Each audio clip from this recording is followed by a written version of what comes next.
Anyways, he's asleep. Wake up! Wake up, dead man! Whoa, that's Holy amazing. Whoa. Someone else does the intro. Hi guys. Yeah, go ahead, Jessica, go ahead. Welcome to Reeled In.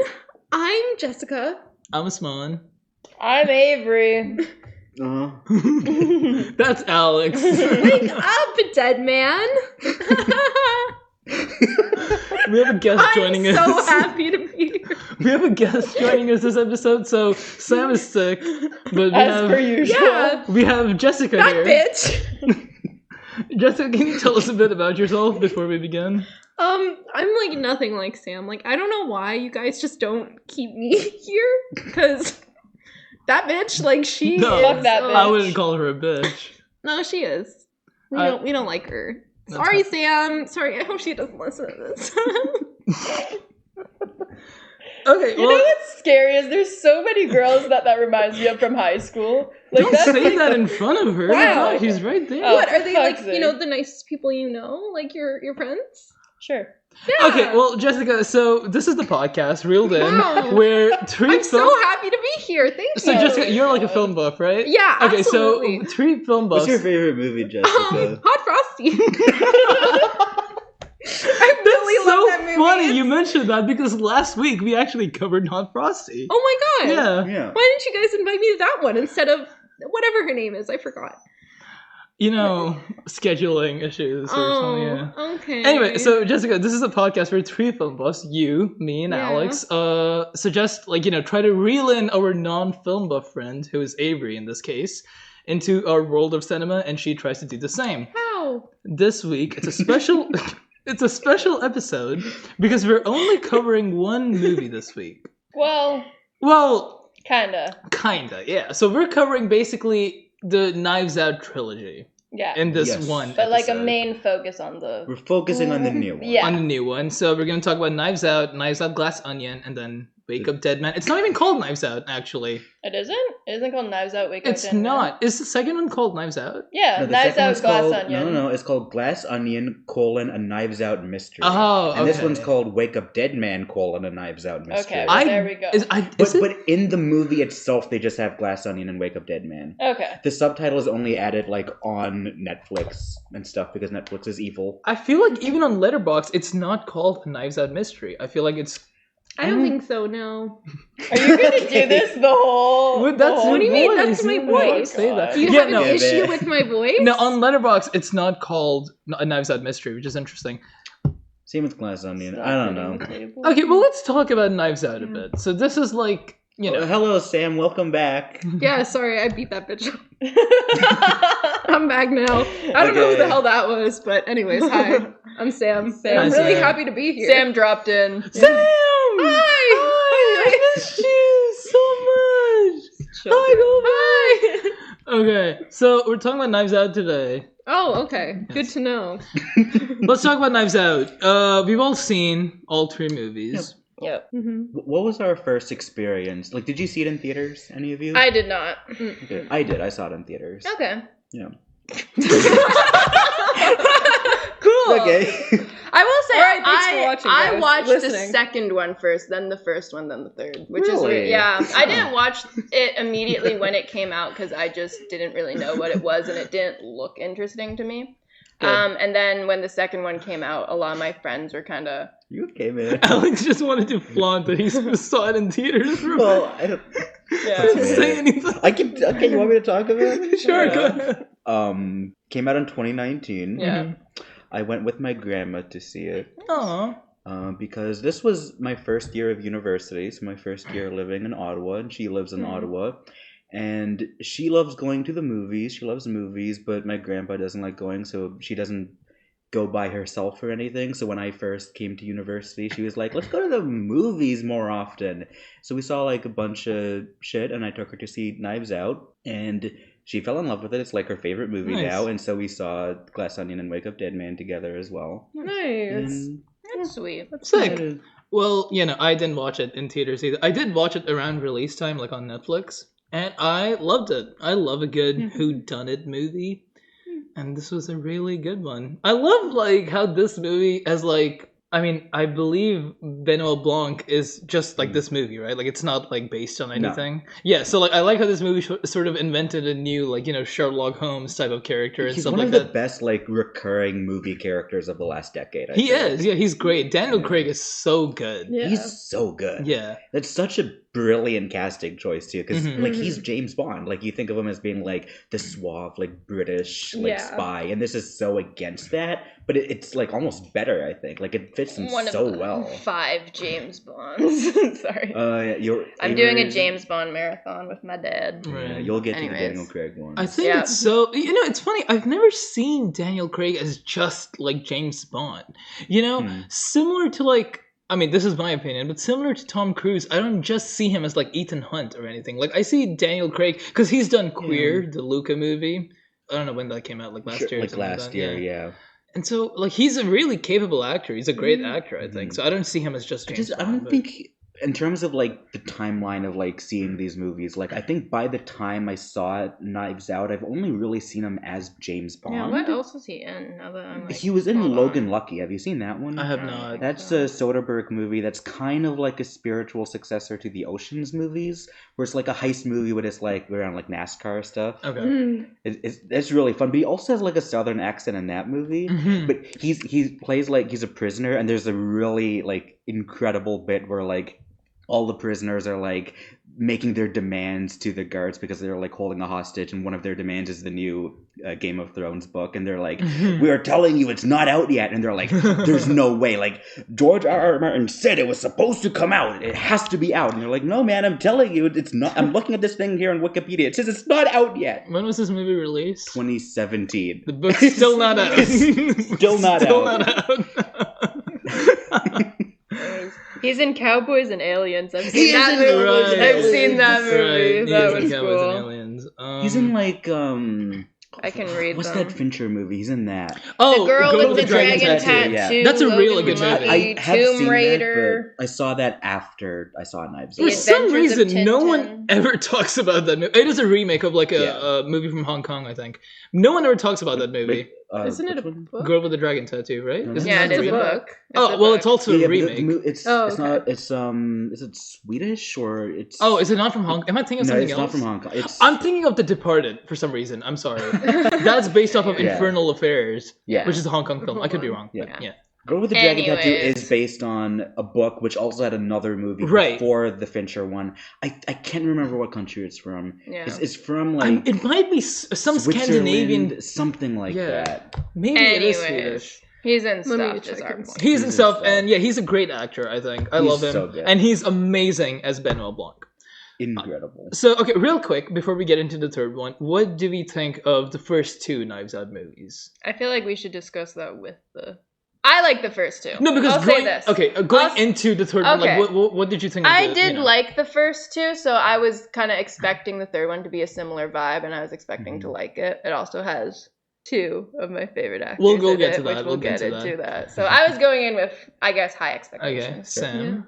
I mean, I always have, like, I mean, I'll probably get into this more when we talk about the third one, but I have kind of a strange relationship with mystery, like, films and, like, murder mystery, like, whodunit films, because I feel like I love mystery stuff. Like, me and my dad, that's, like, most of the stuff that we watch. Like, we love the show Columbo. Like, we watch that. We've probably seen every single episode of Columbo, and we've rewatched them, like, so many times.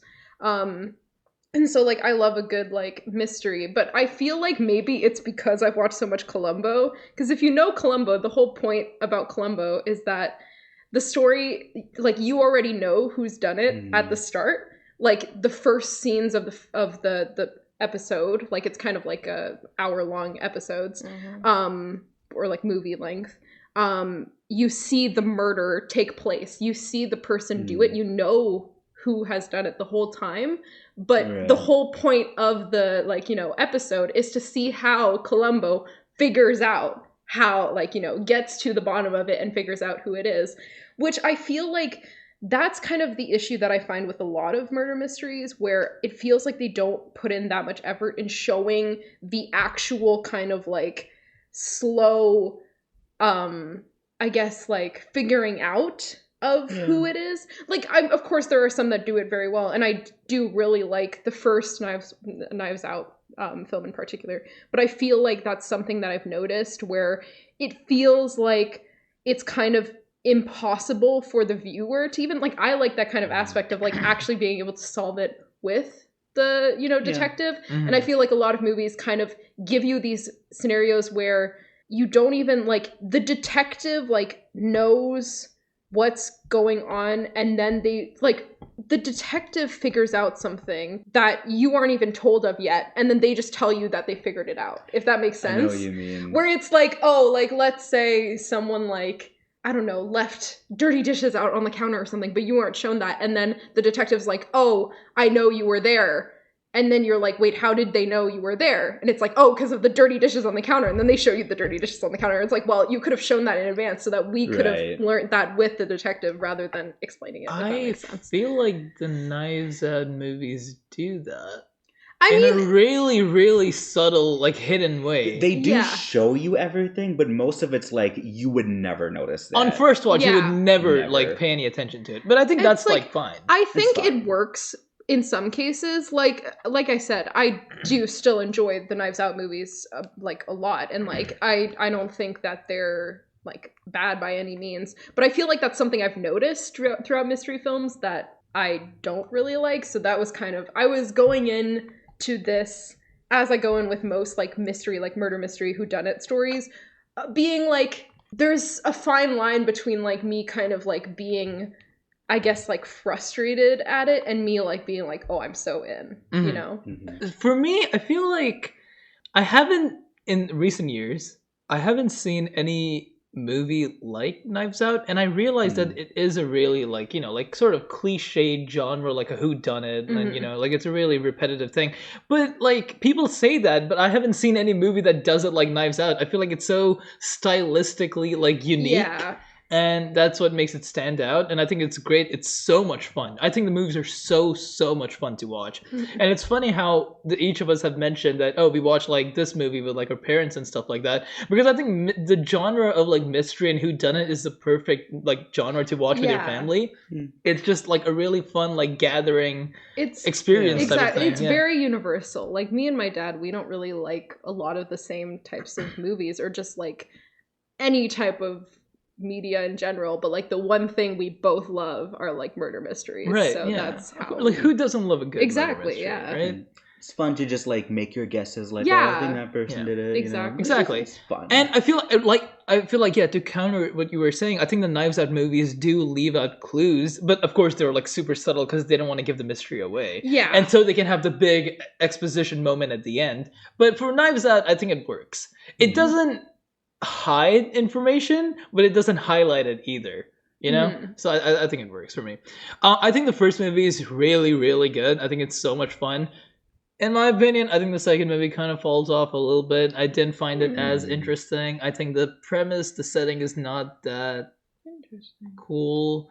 I like the first one. Do you disagree with me? I disagree. Do you like the second one? I like the second one's my favorite. Really? So I think the general consensus these days is that Glass Onion's the worst one. But I think it's my least favorite, but I still love all of them. Yeah, I think it's about as good as the others. Okay. I'm curious, why do you like that one the most? We'll get into it when we talk about the third one, because I have issues with the third one that are there in the second one, so we'll get into it. Okay, sure. I think just generally though, like, because I love the first one, and the second one, it's interesting because I feel like he's trying a little too hard to make it different, but also staying kind of the same in a way. Where it's like, the first movie has this commentary on like class and like the rich. And so the second one, he's like, I can't move away from that, but I can't do the same thing.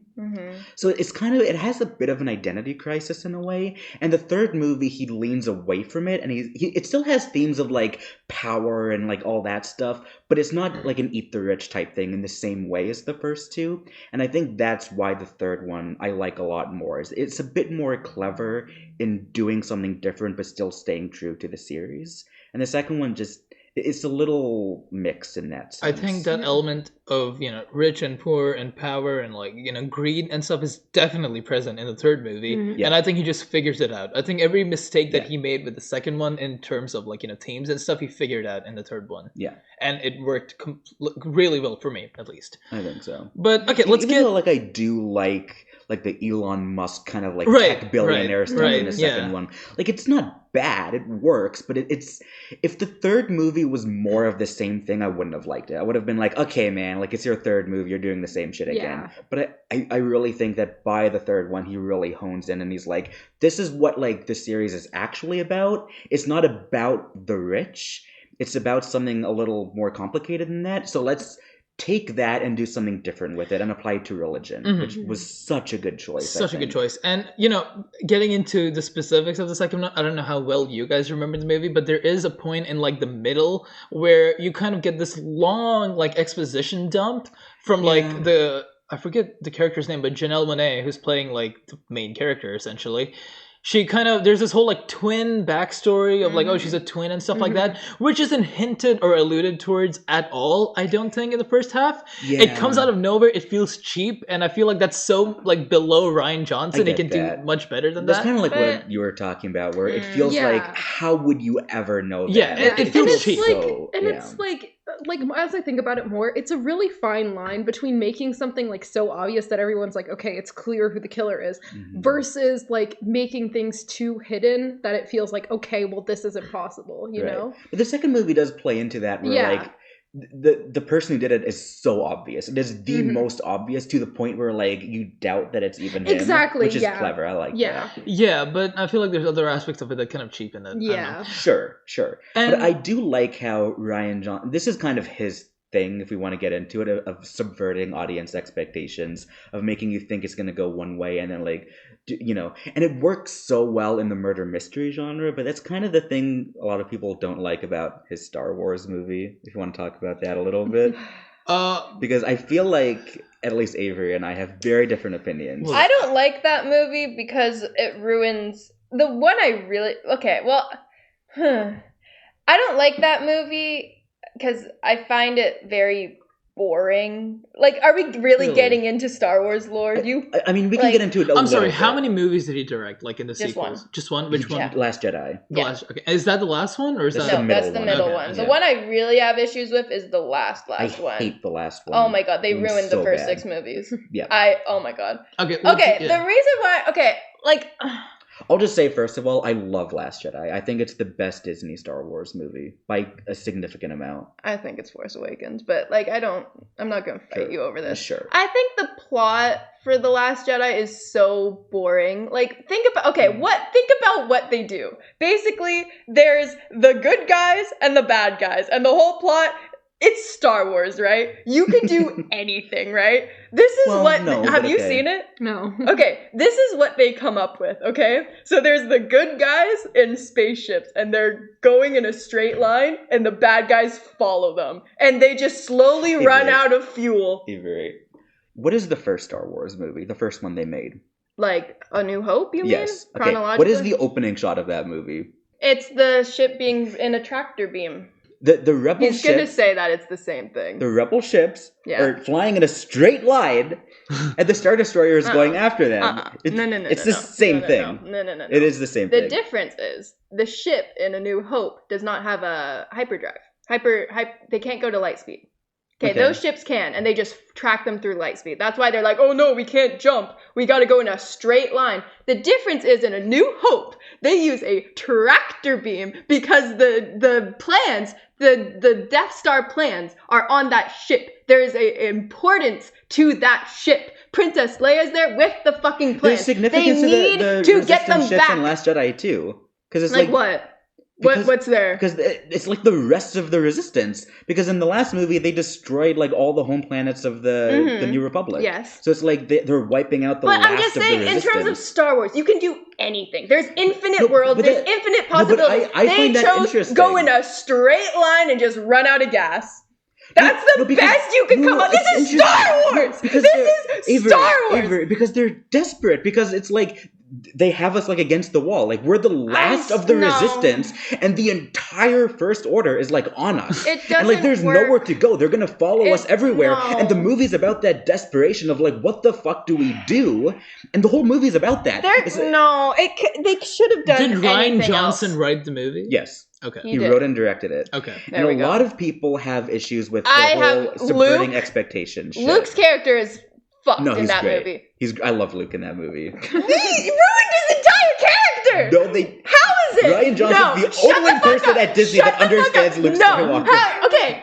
Luke Skywalker. Darth Vader is the evilest man. Shut the fuck up. You can't have side conversations. Luke Skywalker. Okay, Darth Vader is like the evilest man. Shut up. The evilest The man. wrestling. Yeah.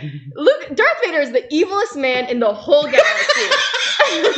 That's literally it. And Luke is able to see the good in him. How the fuck is he just like, I'm gonna kill my grandson because he has a bad dream? That's so against his arc. And I don't like that. First of all, no, it isn't. Yes, it Did you is. see Return of the Jedi? Yes. Luke's whole thing throughout the whole trilogy is being tempted by the dark. They're playing cards or something. Okay, we'll end it. We'll wrap this His up. whole thing is like being tempted by the dark side, and even in the climax of Return of the Jedi, He has that He lets moment. his anger take over For a bit. And Yeah. then he realizes because he's that I'd impulsive. become... That's his character. He's impulsive. In Empire Strikes Back, he is impulsive when he's like, I have Yes, this vision yeah, of like I see of you my there. friends in danger, so he has to go and like abandon his training. Mm-hmm. Stop having side conversations. That's his whole character, is that this is a guy who like acts on impulse. In A You New would Hope, think he's he like, would he sees the mature. princess, he's like, I gotta go find the princess. Yeah. Yeah, You but know? you would think over like 30 fucking years he would mature. And he did. And he had No. he had one single moment of weakness. And because of this expectation he has on him, where he's like, I overcame this, I'm the hero, I'm like the guy who's gonna bring the Jedi Order back, that when he has this one human moment of weakness that is in his history, that he's prone to doing, he's like, this is like the worst thing I could have ever done. This is this horrible I crime. think- And he is so devastated that he had a moment of weakness as a human, that the only thing that made sense was to go into exile. And that is so interesting, because the whole movie is like building up the mythology of like the legend of Luke Skywalker. And even in Force Awakens, where it's like, we have to go find Luke Skywalker. And he himself is like, I don't want that like legacy on me, because it's fucking stressful. Because if I That's make one fair. mistake, the whole like universe is in peril Okay. because of this fucking guy that's gonna I'm take gonna cut you over. off here. We're gonna agree to disagree. Okay. That's all. I think I disagree with you. That's okay. We have different opinions. It's I fine. will say Mark Hamill has literally said in interviews that the most Luke-like he felt was when he's like talking to R2 on the Millennium Falcon. I Anyways, don't fucking care what Mark we're Hamill thinks. like a third in, guys. All right, Okay, let's no, no, talk. The point I was gonna make, just to wrap the Star Wars thing up, Yep. is that I love Rian Johnson, and I Mhm. think he did a good job with Star Wars, and I like the fact that he is aware of the audience's expectation and plays with it.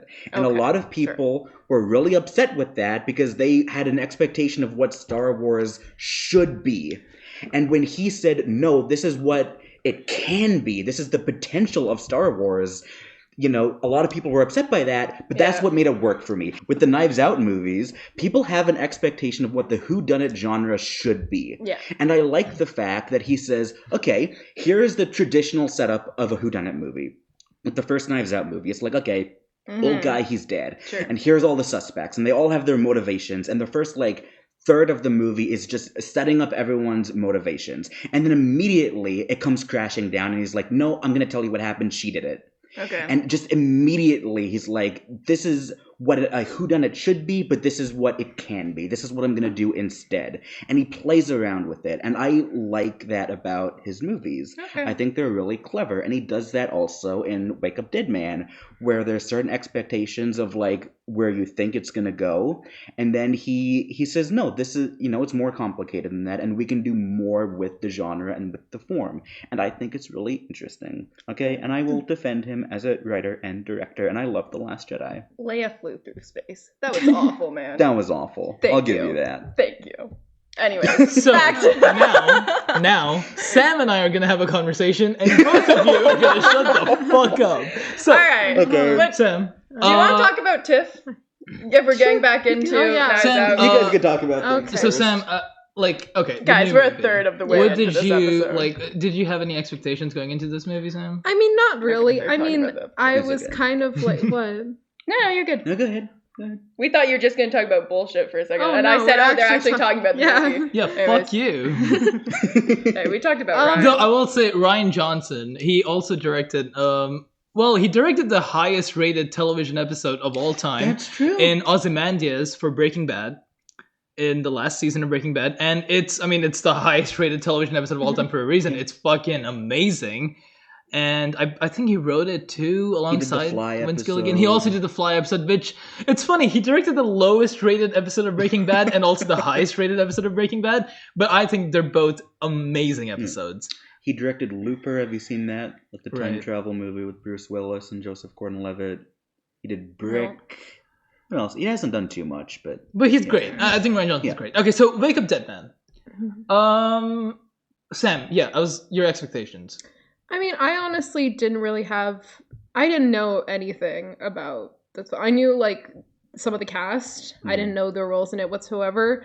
I knew that it had some religious aspect, but not too much. And yeah, I mean, I was just going based off of my opinions of the first two, which were relatively good. So I was like, oh, I'm excited to watch it. But other than that, I really was going in kind of blind. Yeah. I was expecting to have a fun time watching it because both the first two Knives Out movies, as much as I'm not a big fan of the second one, I think they're both really, really fun. Yeah.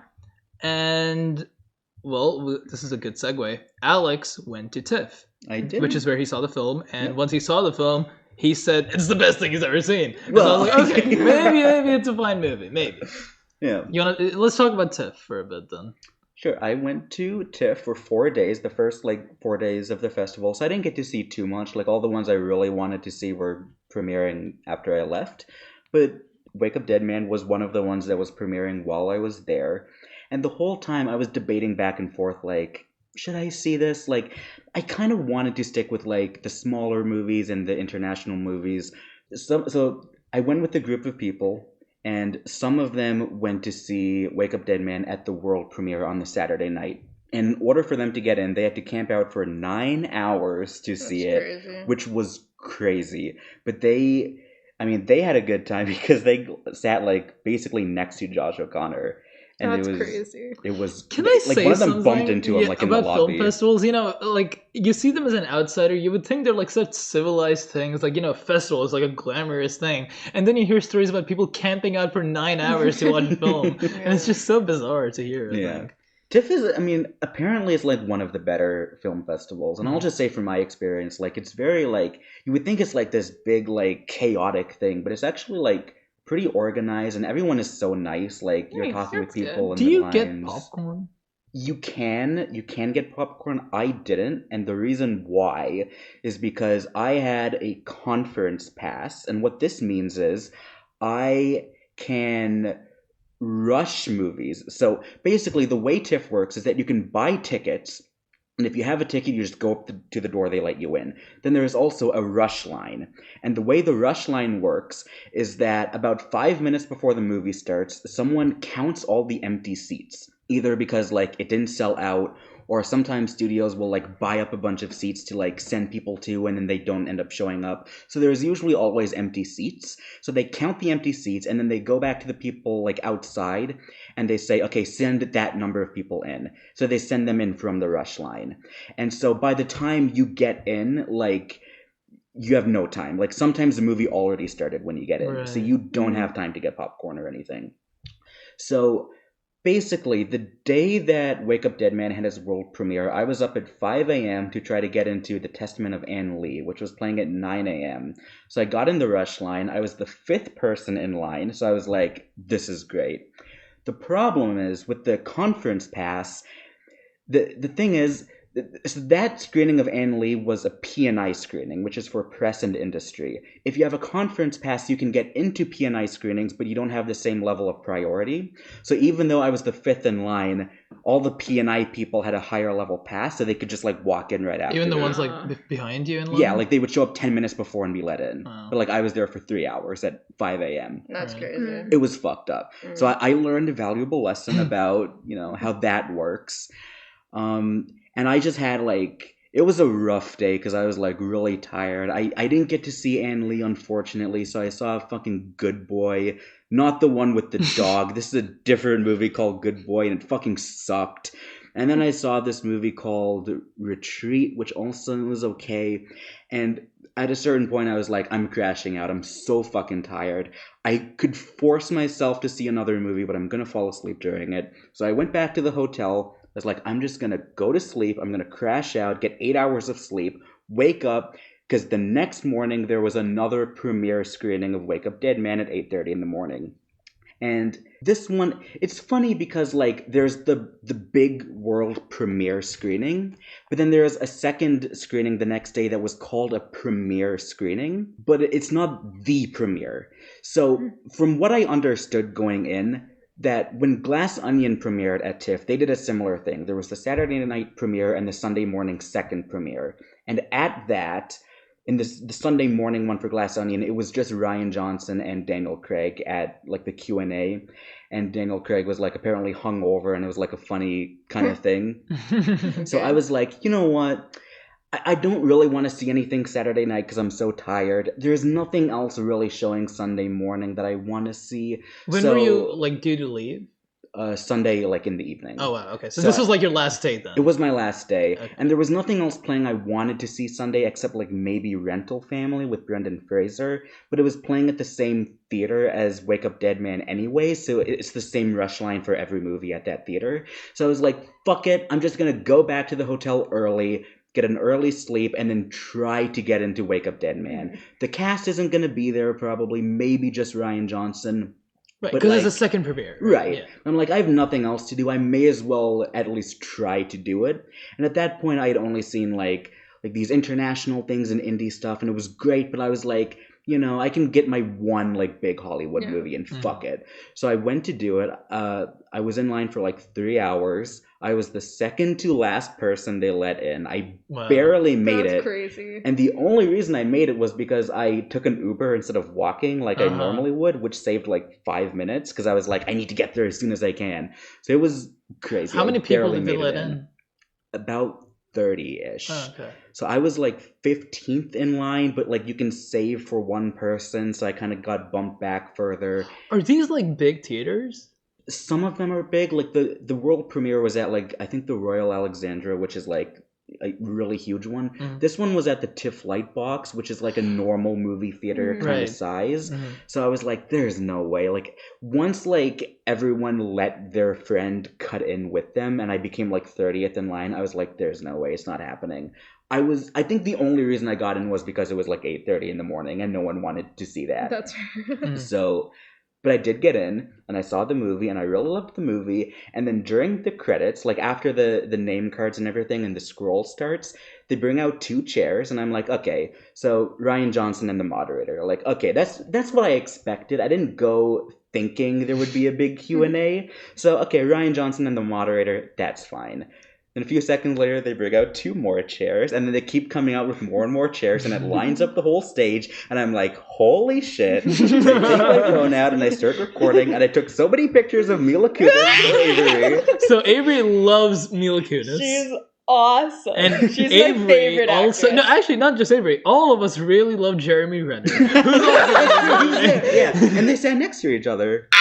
I just Alex remember lived the my- morning that you were messaging us and saying, oh my god, guys, I got in, but I don't think the cast is going to be there, you know, whatever. And then you sent photos of the entire cast and Mila Kunis and Avery just I remember. I went remember to like where I Wendy's after, was. and I just sat down, and I was like, I gotta Where were fucking you send and this. What was I the know, timeline? I Because remember okay, very well. spoiler, but Alex also saw Natalie Portman, who Avery also right. loves. Yeah. Was that Oh after my this? God. Yeah, so I saw Wake Up Dead Man at 8:30. By the time it was done and the Q&A was done, I went to Wendy's and I just sat down so I could like send the photos, and that was like 11. And then I think at around 1 I saw Arco, which is like some French animated thing that Natalie Portman's a producer of, but I didn't know that. I was just like, okay. He lived my dream. It's just like, okay, I'm gonna go to the Scotiabank Theater, get in line for whatever. And the guy behind me in line was like, I'm seeing this movie called Arco, it's like an animated thing. And I was like, okay, I haven't seen an animated movie at TIFF. Like, sure, why not? I'll go see that.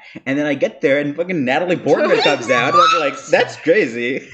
That's That's so like- crazy. It's so crazy. That's like Avery's like. I don't think you guys understand. Yeah. Like my top, like Natalie Portman and Mila Kunis are two of my like top 3 favorite actresses of all time. They're oh my god. I remember. I don't know if you texted me privately, but I remember I was I remember. Okay, I was driving. I remember this.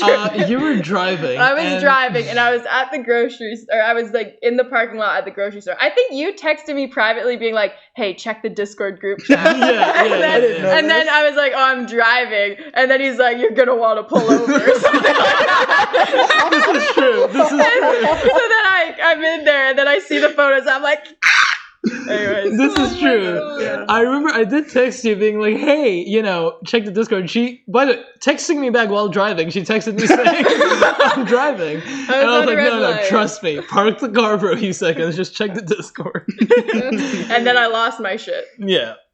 Wow. You lived my dream. And then they were playing Skater Boy as well. They were, that's Which right. is Avril Lavigne is Yeah, I was one of my walking past favorite artists. some place. They were having like a big like Hollywood party or some shit and setting up for it, and they were playing Skater Boy when I walked past. And Avery loves Avril Lavigne. Avril Lavigne's in my top I 5. pulled up the moment when Avery like saw the messages and she's You like, did? Alex, shut the fuck up. Oh my god, no, there's no way. Stop. Are you kidding me? I don't think you understand how fucking lucky you are being in the presence of Mila Kunis and Natalie Portman in one day. How does it feel living my dream? And Alex just replied with single Lamau. So fucked. Anyways, Oh yeah. my God. Anyways. I will say yeah. I did like at the Q&A that like everyone was clearly so fucking tired. Like Daniel Craig looked like he was dead. Like he was just They were staring probably off into all space. like You could Yeah, because they were at the premiere the night before. Yeah. You They could wouldn't call have, him like you know. like a dead man. Yeah, exactly. Holy shit. should have yelled, "Wake up, Yeah. dead man!" Yeah, I should have. Dude, you should have But- yelled. but- Oh my god, if I was there, I would literally yell like, "I love you, Mila Kunis." Yeah, I bet you would. You would, They were too. I'll take a also- sign. It's like a quiet theater, they're doing Yeah. I love you, Mila Kunis. And she's like, sleepy. She's like, what? Okay. No, like, they were all so tired except for Mila Kunis. She- That's right. Wow. That's fucking right. 50 That's my girl. like- That's my girl. 50% of the Q&A was her talking. Let's go. Let's She was fucking talking go. for a lot of it. She's dedicated. What did Jeremy Renner say? I don't remember what he said, but I did get a video of him talking. Wow. It's probably there in the group Yeah. chat. But No, like we could we could talk about Jeremy Renner like the entire podcast. It would be so much more convenient if there was like a platform Yeah, or like an something app where we could talk that about allows us to There's- talk It's about so Jeremy funny Renner. how many like letterbox reviews talk Were about the about Jeremy that. Renner app. Yeah. Like there's so many. So, I wish it still existed. Okay, let's talk about the, the movie itself. yes. I just want to say about Jeremy Renner, it's so odd because he was referenced by name in the second movie. He was? The Jeremy Renner hot sauce. Right, yeah. Yeah. And apparently Oh, Ryan Johnson yeah. didn't Oh my realize God. that when he was casting him. And he just Yeah. And after he casted him, he was like, oh yeah, fuck, I don't know what I'm going to do. It's okay. Oh, wow. Oh, it's fine, yeah. Yeah. Okay, Anyways. let's talk about the movie itself. Yeah. So, Wake Up Dead Man, complete tone shift from the first two movies. I feel like you could say the first two movies Yeah. kind of were in the same space, but this is completely different. It's a much more religious, faith-based type of, plot. Okay, what's the basic plot? Does anyone want to summarize this? I could try, but we can do it I've together. seen it twice now. Okay, I sure, can go ahead. try. Alex has seen it twice. So Josh O'Connor is a priest, and he got into some shit for like punching a guy in the face. So he's relocated to like this small town where the main priest is Josh Brolin, and he's like a fucking like maniac, and Mhm. he's driving people away, and the only people that still go to the church are jerks like off a lot. he does, yeah. He does. The only people that still go to the church are like hyper devoted like fanatics who are like, we fucking love this guy, and he's kind of like radicalized the remaining people that go to this church. And so they send Josh O'Connor there to try to like as kind of a punishment, but also to like try to see what he can do there or whatever. And he gets into some conflict with him, and the two of the priests, the two Joshes, they hate each other. And then Josh Brolin, spoiler alert, he's the one who dies. He's the dead murder man. victim. He He is is the the dead dead man. man. Yeah. And Josh O'Connor is clearly the guy who did it, apparently, according to like the basic facts of the case. And so Benoit Blanc comes in, he immediately clocks that like he's not the guy, and so they're trying to like figure out who actually did it, but also to try to absolve Josh O'Connor of his guilt before Mila Kunis arrests him. Pretty much. And that's the plot of the movie. And there are like, I believe it's 7, maybe 6 people, who are like part of like the cult, essentially, like the fan club.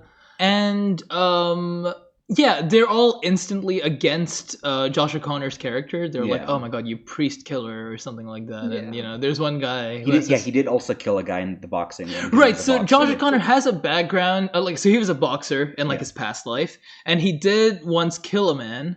Was it accident? No, it wasn't accidentally. No, he did it intentionally. Well, like it's kind of an accident, because I don't think he meant to kill him. Just that, like, he beat him with like hate in his heart. Right. Okay. The line. But I think he does more manslaughter, if you want to be specific. Sure. I don't think he was deliberately like, I'm gonna fucking kill him. Right. So he does have that background, and people kind of use that background, and they're like, oh yeah, you would kill someone, like of course you killed the guy. You've killed people in the past, and that type of thing. But yeah, that's pretty much the basic setup of the movie, and then the movie unfolds, and you find out what really happened. And there's some shit with like a gem and like all this other kind of stuff. Oh, right. The whole the whole religious backstory is that the reason the church is so broken down and no one goes there and the town is so small is because there's like this folklore type of story of like some cursed woman who was obsessed with this gem and money and stuff, and she couldn't get the gem, and so she tore down the church, she tore down the cross from the church and stuff like that. Yeah, and there's this legend of like, does a gem exist? Where is it? Everyone's kind of wanting to find it, but they also kind of gave up, and they're like, it's just some fucking tale. Like, exactly, like the gem doesn't really exist. Right. Yeah. And the movie kicks off, well, it doesn't kick off, you don't find this out until the end, actually, but the reason this entire thing takes place is because Josh Brolin's character, who is related to that family, like, that was involved with the gem, I think, in some way, he figures out where the gem is, because... Glenn Close. Is it Glenn Close? Glenn Close. Yeah. Okay, actually, let's get deeper into this, I guess. So Josh O'Connor's whole problem is that people are supporting the church and Josh Brolin's character because they're like scared of him, and he uses like fear-mongering techniques to bring them into the church, and they're like, you guys don't even treat him as like a real priest, you could never confess to him, and so Martha, as a way to like prove him wrong, she's like, you know what? No, I am gonna confess to him. And so she confesses to him that she was there when this whole gem thing was happening back in the day. To Josh O'Connor. No, she confesses to Josh Brolin. Yeah, but she wanted to confess to Josh O'Connor and mixed it up.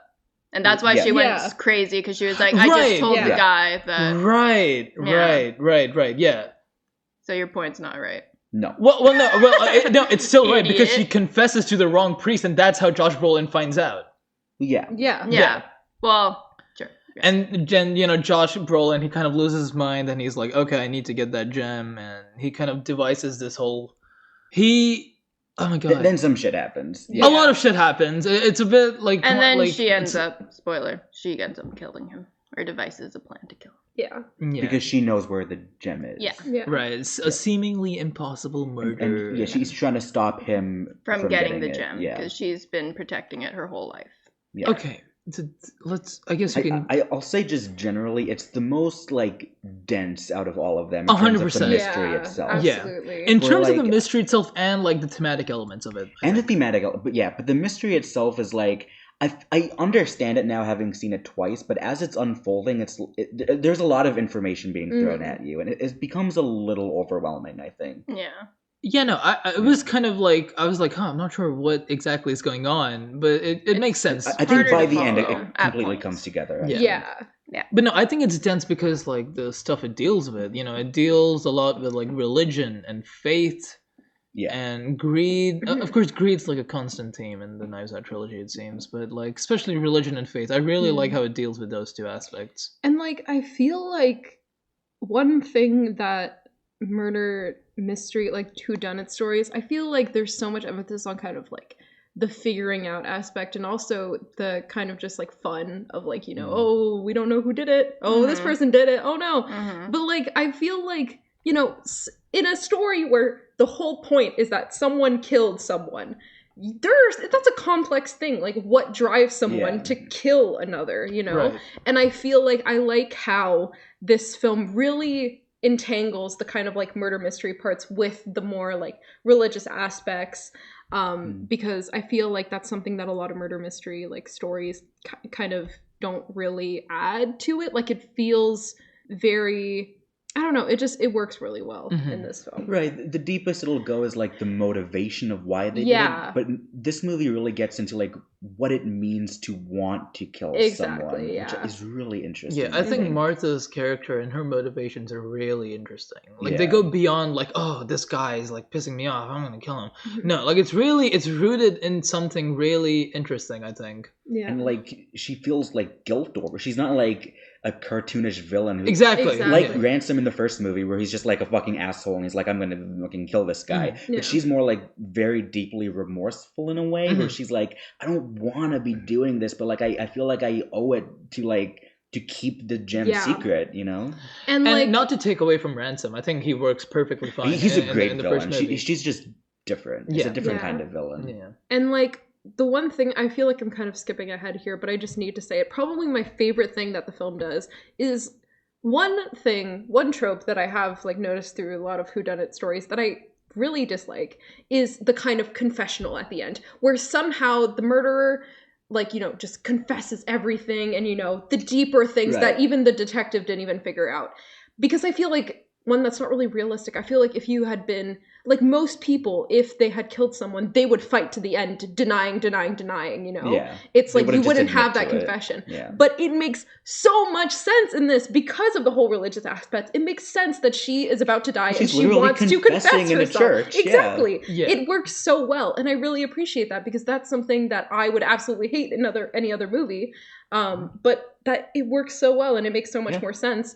And so I really like how it kind of, you know, it says like, okay, yes, this is kind of like a redundant trope, but it works perfectly in this context. Like that premise is perfect for that confessional scene. Like, of course she would confess all her feelings and stuff like that. Let's talk about Josh O'Connor's character, right? Yeah. Such a great character, I think.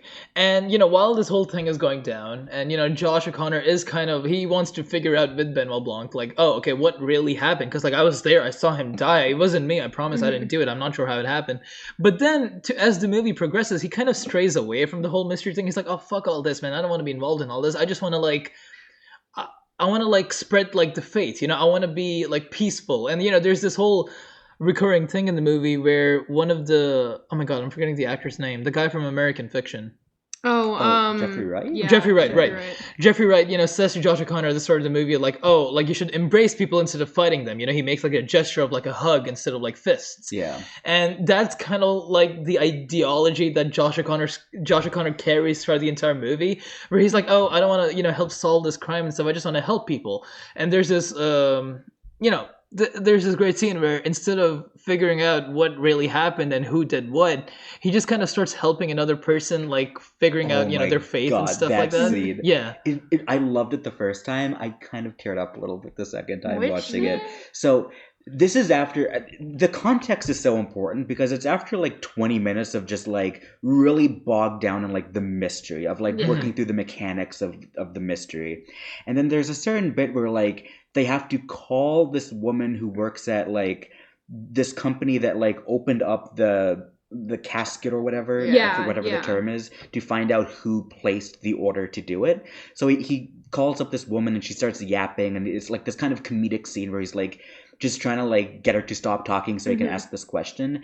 And then by the end she says like, I want to talk to you about something, and she talks about like it was like her mother that was this really sick or something, and he stops and he just like takes time to like listen to her, and it's such an emotional moment really like nice. For what he's going through at that time. Like he needs to like remember get back in what touch he's with, doing it for, what the point of that is. And it's also important for Benoit Blanc to see that. Like we can talk a little bit later about like his character arc, because I think he goes through a lot too, but that's such like a beautiful moment in the movie, and I teared up a little bit at that too. It is really nice. And yeah, there's something about like, there are like, I mean, this is very different because like, you know, I'm not a priest, but like, there's something about like, you know, just having like that moment of like connection where like, you know, she's just working this job and then she figures out this one guy and like she just needs to talk to someone. Right. Like there are some people who like call my work and like sometimes I can tell like they just start telling me about their day. Mm-hmm. Like Yeah, that has happened before I where know I what you got stuck on the mean. phone with someone for like 20 minutes and they were just talking about stuff or like profusely like thanking me, just finding for any like type of Yeah. connection. And like of course that's a completely different context because of course you'd be much more willing to, you know, like that's for a priest that's like their job. Yeah. But there's something about that where it's like, yeah, this is a place where you can just come and talk and like, you know, Yeah. express how you feel. And I feel like it's really important for Josh O'Connor's like character in that moment where, you know, he's been stuck in like this kind of like, I mean, also like there's the moment right when Blanc's character is like, oh, like, will you help us do this? And he's like, yeah, of course, like I'll help to figure out whoever did this. Yeah. And then I feel like that's kind of the moment where he steps back and kind of stops focusing so straightly on like we need to figure out who killed him and, you know, bring them to justice or whatever. And he kind of remembers like, I guess his like, you know, what he's really there for and what he wants to do. And it's not just, you know, like, you know, punish the person that did this, you know, it's to understand that kind of thing. And it plays into the broader themes of the movie of like what the church like should be versus what it actually is. Yeah. Because Josh Brolin, the way he runs it is like, and it's not like an abnormal thing of like, it's about like power and scaring people and like kind of radicalizing people like in an ideological sense rather than like helping them get in touch with like their faith and work through their emotions. And Josh O'Connor is like really trying to get at like what he thinks it should be based on like what worked for him like after the tragedy he went through. And it should be about like connecting with people and like getting through grief and working through these difficult things. Exactly. And the church has become so much about just like riling people up, and it's more about ideology and anger as opposed to like human connection and emotion. And that's really, I think, what he's working through, but that's what the movie generally is about.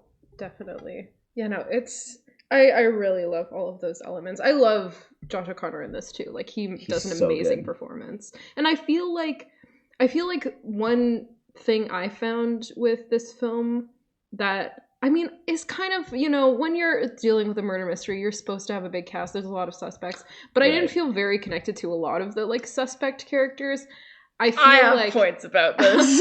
I feel like they were kind of, like, even like, Martha. Like, I feel like we got a lot more out of Martha, but it was only, like, the last, like, 10 minutes, you know? Yeah. And, like, I feel like, you know, it's very difficult to get deep into these characters when you're, you know, within a limited time frame. There's so many people to get through, but like, you know, I feel like also like the motivations of Jeremy Renner's character, like the doctor, I feel like it was very easily kind of like skimmed over. Yes. I agree. I fully agree. And like I'll let you finish. I don't know, I found that was one thing that kind of lacked for me, was just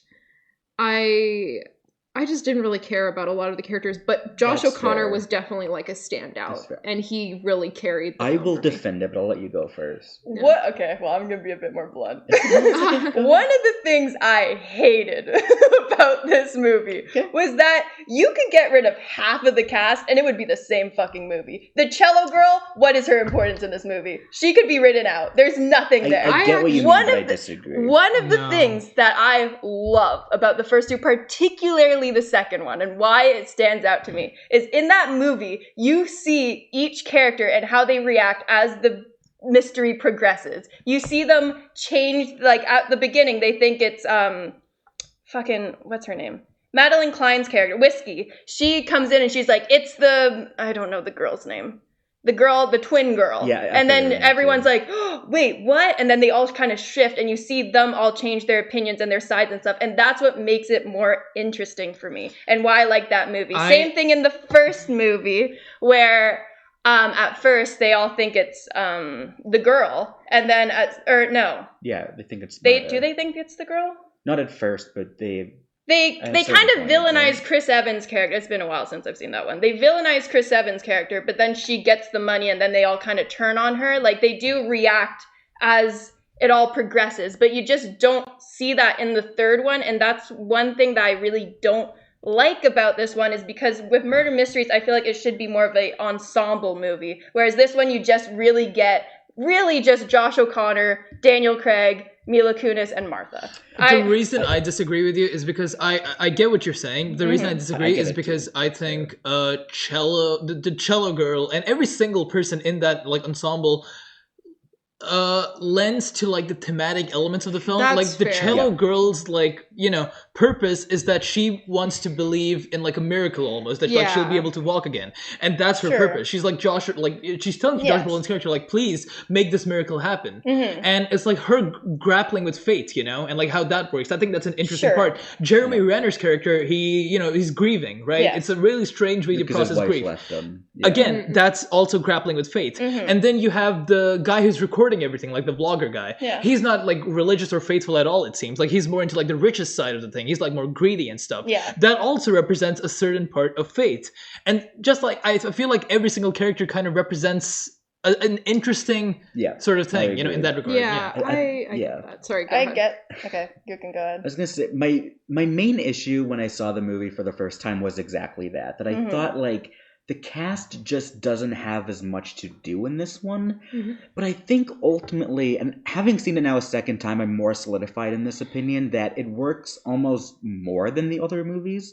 Because I feel like my one issue with especially Glass Onion, but also the first one to an extent, is how they act like there's a genuine like whodunit aspect of like any of these guys could have been the killer, but you know like none of them actually did it. Like it wouldn't be satisfying if like, you know, if Jamie Lee Curtis from the first movie was the one who did it.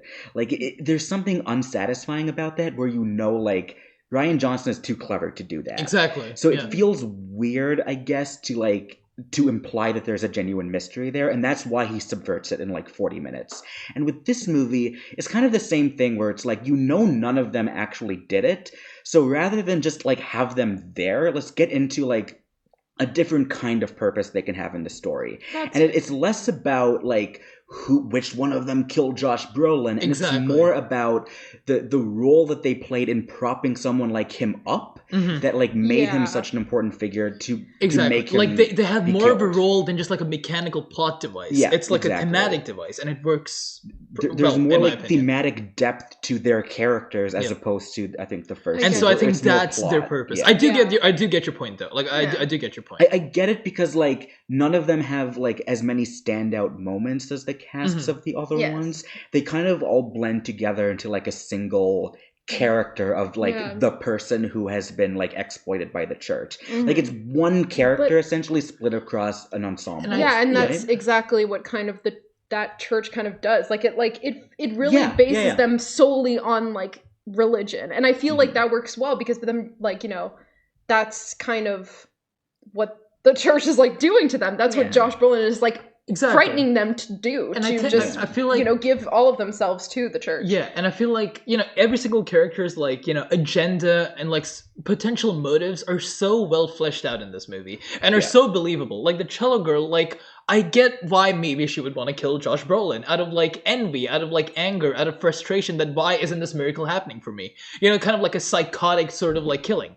Or like, you know, Jeremy Renner's character, or like, you know, the vlogger guy, or the writer, of course, the writer, and what's her name? Oh my god, I'm forgetting her name. But who adopted like the brother, the mom, right? Kerry Washington. I see that in different lights, so I understand now what their purpose is. I still feel like it wasn't. I still feel like there was kind of just a lack on that part. Like I don't really know why. I don't think it's perfect either. Right? Yeah, I think that's fair. I think the more I sit with it, the more I'm okay with that. That's fair. Because I do think like there's enough interesting about them individually that like it kind of works. And once you know where it's going and you understand what the movie's trying to say, I think the ensemble really complements the themes of the movie in a way that make it work for me.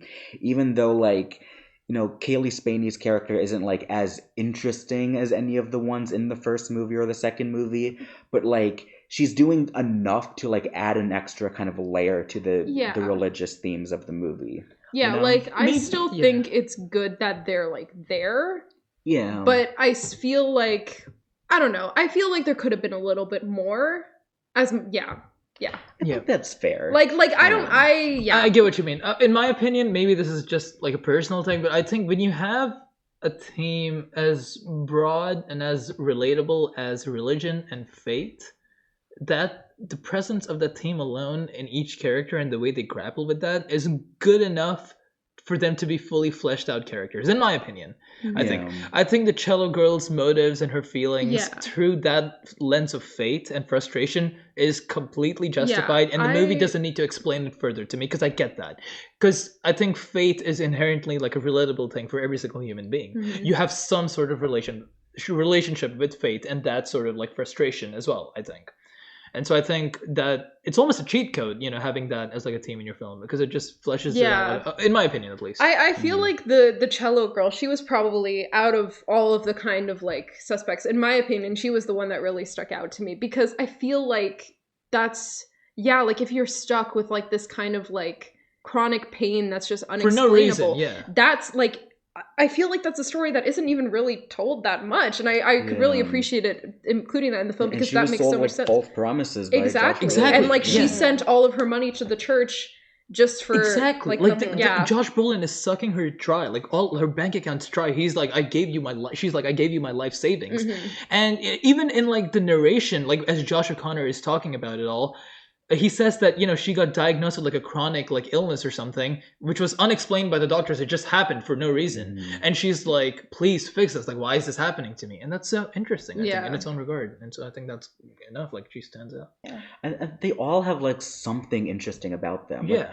Like, one of the weakest ones the first time I thought was the writer, the Andrew Scott character, but I loved him so much the second time. Yeah. Because I like the idea that like, because he's writing a book about Monsignor Wicks, like Josh Brolin, and it's kind of like he's doing like hero worship, where he's like he's making him out to be like this really important figure, like just some like priest in a small town. Like he's like the center of like this culture war issue that he wants to get at, and then like by the end of the movie, like all of that amounted to like his fans of like fucking QAnon Facebook guys. Exactly. Yeah. Like it's so just like tragic in like a really funny way. Like this is what like that amounts to, and I think that's really funny. You know what? I've just pieced this together as we've been talking about this, but I think the reason I prefer this movie this movie and the first movie over Glass Onion is because I get the premise of Glass Onion. Even the title itself, it's called Glass Onion, right? Yeah. These are all superficial people on an island with no real depth to them. And I get that. I get that that's the point. Like, I feel like the thematic, like, purpose that these characters serve in that movie is so, like, materialistic and superficial and fake. And I get that that's what the movie's trying to do. But I personally find the, more nuanced and faith-driven purpose and motivation in the third movie a lot more interesting than the second movie. I think that's the reason I prefer It's doing a similar thing where like all of the supporting cast kind of work together for like a single like narrative and thematic purpose, and it works. I think it's good in Glass Onion, but I think it's more interesting in Wake Up Dead, and I agree with that. Yeah, there's more nuance to get out of it. Like they're still serving a point in Glass Onion, but the point is so obvious that once you get it, you're like, okay, I there's not much more to pull out of that. Yeah. Whereas Wake Up Dead, man, there's so much to talk about and think about with that movie. And it's like, I get the point of Glass Onion is that it's so stupid and so superficial. It's hard to criticize. It's hard to criticize because that is the point of the movie. Yeah. But I just personally prefer the things that make it. It works for what it is, but there's not much more you can take away from it. It's not a deep movie. And I don't think Wake Up Dead Man is like the most deep movie ever, but no, of course not. Way more so than Glass Onion, I think. All right, ending notes. Am I going first? Who wants to go? You can. First? No, I feel like you're all gonna hate me. Okay. I'll go first. I wanted to like this movie. I went in with high, like, I'll probably like this because I like the first two a lot. I don't know why. I can't justify it that much. For me, movies about religion in general, I think is my least favorite type of movie. Yeah. I'm gonna be honest. It's just so not my world. So not, like, no disrespect to anyone who's religious or whatever. Like, to each their own. It's just so not my world and not something I necessarily care that much about. So already from the beginning, I wasn't that into it. And then there's the whole like I said before, there's no like group dynamic, which is what I feel like makes a murder mystery so good. So I particularly didn't like this movie. I can appreciate things about it. There were some cool shots that even I was like, okay, like at the end where like the light's shining on him and he's in front. I was like, okay, that I can appreciate. We didn't even talk about this, but the whole scene where like he comes out of the tube and it's like, oh my god, that looks so good. The wake up dead man scene. Where the dead man wakes up and Josh O'Connor sees him and it's doing this thing with like flashing lights and shit. I don't know. I thought that looked very cool. No, all of the entire film is like gorgeous too. There's something, there's something very like, I don't know. Just it's like visually appealing. Ethereal, I guess is the word. I don't know. It's really nice and like all of the light like shining through the windows. But I understand why you might not like it if you just aren't that really interested in more religious topics. Yeah. So I gave this a 4 out of 10. What the fuck? I didn't hate it, but I wouldn't watch this again, whereas the first two I would watch again. Not even a 5? No. Because I dislike, like, I'm not neutral about it. I, like, actually dislike I think you should watch it again. I think if you had to quickly rate the first 2 movies, what would you give them? I haven't seen the first. I would say it probably goes. Number 2 is like an 8 to a 9, and number 1 is like a 7. Really? I'd say. Wow. Anyways, but I love Mila Kunis. She's great. What'd you think about Mila Kunis in this movie? Oh, she's so good in everything. I love her. She's there. I think she's okay in this movie. I think she's not as memorable as the cops in the first movie. No. She's also in this a lot more than I thought she would be as just like the cop. Great. Like she has a bigger role than the cops in the first one. Yeah. And I mean, but like you need that though. I think the character is interesting because she's just like so convinced as Josh O'Connor, and she's like, we just have to fucking get this guy, you know, and it creates conflict with Benoit Blanc, who's insisting it's not him, and we have to try to clear his name. Like it. Sure, she's fine. You know what? She's fine. Fuck it.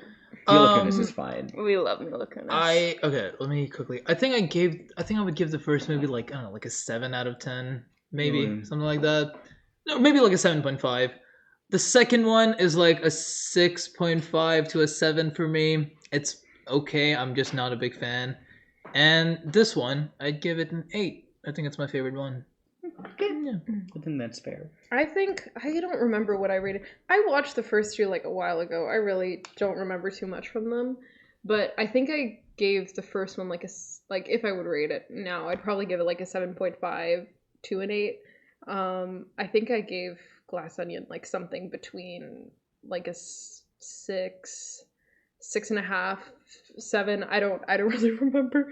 But for this one, I gave it an 8. And I feel like it is probably because I find the religious aspects like really interesting. As much as I am not a religious person, I find just the concept of religion really interesting. So when anything, exactly. Like I can appreciate when a movie like, you know, talks about it. I think I'm a sucker for any movie that talks about faith with any level of nuance. And I like the way that it, you know, entangles the kind of murder mystery aspects into it. Yeah. I think like I'm not like super into movies about faith. Like it's not something that Are you like not? No. I feel like a lot of your favorite movies deal with faith. It's because it's not something I like actively like seek, I guess. But like when it works well, it really works. But I feel like it's not something I like really especially love. I don't know. That's interesting because I mean, you've heard Firewalk with Me. I feel like that Firewalk, definitely. Amadeus. A lot of my favorite movies do deal with it, but I've also seen a lot of religious movies where I'm like, I just can't connect with Well, I'm not saying I like overtly religious movies. Like Firewalk with Me isn't a religious movie. Movies about religion and faith. I wouldn't say... Amadeus is about faith, but it's not only, like... That's not the main thing, There's other aspects to it. Right. Faith is a big part of it. I think I like it when themes of faith support That's theme. fair, Right. Like I think Amadeus is primarily about like that like jealousy, I guess. I mean jealousy, and also just like the way that Salieri feels so betrayed by the fact that like this guy is better than him, and how he deals Envy. with that. Yeah, envy, and religious themes play into that, but it's not the thing I love Sure. about the movie, but it complements it and makes me love it more. Sure. And I think with Wake Up Dead Man, it's the same thing, where I don't love it because it's about religion, but the religious themes enhance the things I do love about it. Yeah, that's you know what fair. I mean? So Yeah. what would you give it? I think I give all three of them a 9 out of 10. Really? I really love these movies. That's fair. So you yeah. don't have a favorite or least favorite? I think if I had to rank them, I would go 1, 3, 2. Okay. I think, or 3, 1, 2. I think Glass Onion's definitely my least favorite, and it's Mhm. maybe closer to an 8. But Okay. like, I haven't seen it like in a while, but like every time I have seen it, like I'm just like I'm so in. This is great. I love this. But then Okay. when I think about it afterwards, I'm like, yeah, well, that's kind of the worst one. Mm-hmm. But I kind of love all of these movies. Like I'm They're just all- so yeah. into it. That's Well, fair. Yeah, no, yeah. I think they They're all should good keep making movies, more, but- keep pumping them out.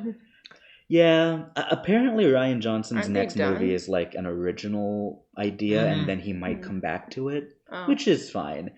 I do think, like, before I saw this movie, I thought, like, I'm okay with this being the last one, because Yeah. I feel like there's only so much you can do with this before, like, it kind gets of run out. runs the course. Sure, Yeah. but I think this is something that I would I keep think watching. After having seen it, especially, I think, like, he proved with this one that he's not just going to do the same thing every Yeah. time. No. Like, if he made another movie like Glass Onion, I wouldn't be into that. But I like the fact that he tried something new, and it works for me. I love watching Daniel Craig solving mysteries, man. I do So like much seeing that. fun. And they're all so different from each other. Like, if Yeah. he can come up with a fourth one that's, like, very unique, then I'm Yeah. totally down for that. Okay, so that was our Knives Out special Yeah. episode. Yeah. And- We can't do connections. No connections. No Yeah. connections. They're all Knives Out. They're all. This is true. They're all Knives murder Out. mystery movies. But okay, so this is our final episode of the season. Yes, that's We're wrapping true. up season true. 1. So first of all, Happy New Year to all of Yeah. you. And Thank you for listening. thank you for And listening to supporting. the first season of Reeled In. Yay. We may or may not be back next year, January, depending on somebody's schedule. But We'll try to be back by January. we but will be we'll see. back. So many great movies coming out, this winter season. Absolutely. There's, Marty Supreme coming out. Excited for that. Might do an episode on that. Mhm. Stay What are tuned. some other good? Five Nights at Hunger Freddy's 2. Hamnet. Hamnet, That's The a lot. Hunger Games. Yeah. I'm going to try and read. Hunger Games is like I'm gonna try. way later next year. Yeah, I know. I'm gonna but try and read all of Hamnet in like a day. Christ. Hell yeah. Like Fuck we're yeah. recording this. It comes out Comes this out this weekend, weekend. right? This weekend is like when I'm kind of done most of my like essays and stuff. I'm gonna try and sit down and read the entirety of Hamnet in a Hell day, yeah. so that I can have read it before I watch the I So mean, true. Respect. Yeah. Yeah. And so many great movies coming out, so we're gonna have some great episodes for Mhm. next season. And yeah, thank you. Actually, let's wrap up this season of Reeled In. I want to ask, what's the best and the worst movie that we've watched Oh, on this wow. podcast in season 1? Between the both of us? between- Like, Yeah, Okay, both okay, of our hold on. recommendations. You cannot pick your own pick. I think that's only fair. so I'm only doing the film buff. So we can only pick Avery movies? Yeah. Okay. I just want to know what Avery's gonna say. I think my answer is still Coach Oh. Carter. Well, Oh, the best? Toy Best Story and worst. too. Oh my god. Toy Story Story. wasn't like Avery's Yeah. recommendation. I guess really not. bad. So I'm gonna not include that, and I'm gonna say Okay. Coach Carter. And the worst? Best Abduction. and worst. Abduction. Okay.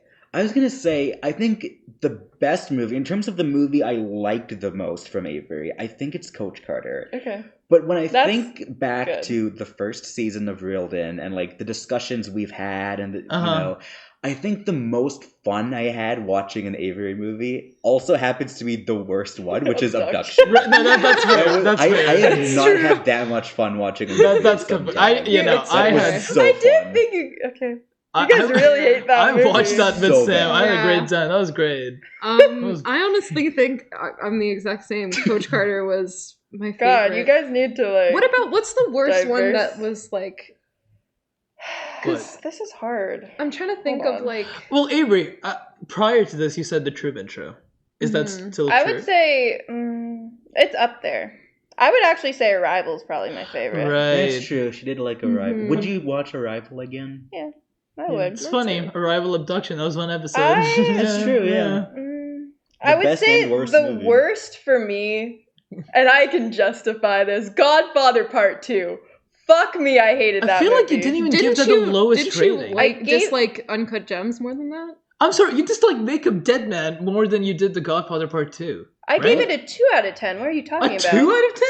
Yes, I did. You Fuck did? me. Yeah, Okay, never oh, mind then. I hate it. I think that was the dislike. lowest. I didn't like Uncut Gems. I would say my 2 lowest is Uncut Gems and Okay. Godfather That's Part crazy. 2. My favorite is probably Arrival, Truman Show, or like 12 Angry Men. Sure. For a film buff pick, do you guys Or Sam The and Fly. No, Alex? The Fly was really Oh, good. The Fly. Oh, That was I great. did like For a The film Fly. buff pick, do you guys have any, Alex? Not including the ones that that you suggested. I Yeah. suggested. Not Okay. including ones you It's suggested. not including like The Apartment and Amadeus, which No. are in my And top High and 4. Low. Yeah, and High and Low. Yeah. Oh, probably High and Low. Or like, hold Hmm. on, no. I need to like remember Sorry, which I'm, like, movies pulling we it all watched. up. Yeah. Yeah, I gotta pull it up too. Gotta pull up my little like letterbox like tag for Um, Reelton. All my favorites are the ones I recommended, which makes sense. Shock. Okay, I think technically The Fly was Sam's recommendation. Okay, so yeah, sure. I'll say The Fly. Oh my god. Sure. That's my favorite. Bound. Yeah, Absolutely. I was gonna say absolutely. That's my, top for sure. Yeah. For me, I think it's by far High and Low. That's That's also fair. yeah. That's I think a it's movie, man. High That's and Low, a movie. Amadeus 2. What else? We recommended some good shit. Yeah. High She and Low. recommended Abduction What and the Jumper. High and Low's a... Can you know what? Let's talk about High and Low again. Oh, my lord. High and Low's a movie, man. Come on. I've never seen blocking like that in my life. What are you talking about? They're Oh my literally high and low. Come on, man. Come on. It doesn't get better than that. You're watching fucking Parasite? Get out of here. Watch High and Low. Watch High and Low. Please. Okay, I think... Yeah. Yeah, alright, cool. Thank you for listening to season 1. Our Thank devoted you. fan base. We love you. Thank We you so love you much. so Yeah. much, and I think it's only right if we say it together this time, guys. Oh. Thank you for listening, and Stay fresh. We were the Alex only and ones who Avery said didn't it. say it. Comment who's your Reelton bias? Are you So true. Who's your real then bias? Who's your What? favorite member of real then? Who's your Comment favorite down. Which one of us do you like real Yeah, which most? one do you Yeah, like true. most? You should put a poll up on the That's YouTube. so messed. No, Then we're there's not gonna saying be that. fights We're not between saying us. that. Don't do We're not that. saying I'm just gonna get Who's all your my favorite Reelden member besides yourself? No. Okay. Who likes my movies the most? That'll be who my next favorite is. That's interesting. I think What? I feel like Which of the three of us liked her movies the most? I think, well... I think we were actually really in sync for most we of were them. really in Yeah. sync for all of them. The only one we weren't in sync on was Hot Frosty. I think it's Alex. It's Alex who liked your face the thing, best. though, I but think- Alex like hated like Blades think- of Glory. Yeah, well, no, he hated all Blades of us of hated Glory Blades the of Glory. most. Well, you kind of. I liked it. You were Which fine. I is feel like I'm a crazy bit to me. nicer with my I thought it was rating. awful. I think, yeah, I think Sam's very reasonable and... Well, I think you all are. What the fuck, man? I think you're very, like, you hate it or you're, like, fine with it. Like, I think you're very, like, Sure, a I bit more guess. critical than they are, particularly. But then every once in a while, you're very strongly passionate about hating a movie that I like. Right, but like I'm not like needlessly hating. No. on it. I have my reasons. I mean, yeah. yeah. I think all... But yeah, no. all If you've opinions listened are so far, justified. comment down your reeled in bias. Yeah. All of my friends, please, hashtag Sam bias, So true. please. If Sam. you Team Sam. if you've listened to the end, you should comment down alongside your bias. Also comment. Poo-poo. What's No, your no, we did favorite? that last Comment your favorite film that we covered this. Yeah, you know what? You know, Sure. yeah, comment your favorite film, Yeah. and also no, then comment end comment with one more hashtag thing. Team Sam. Comment one more thing. You're gonna comment 3 things. You're gonna comment your real and bias. You're gonna comment No your one's favorite gonna film, We're giving them homework. and you're gonna. This is your assignment. It's your assignment, and you're gonna comment down. Comment what movie we should talk about in season 2. True. Oh yeah. There you go. Perfect. Yeah. Cool. Okay. Thank you That's so it for much real this for time. that's your Thank you. homework, and We love we'll you. report back next season. Thank you so much for listening, and stay fresh. Woo! Bye. Woo!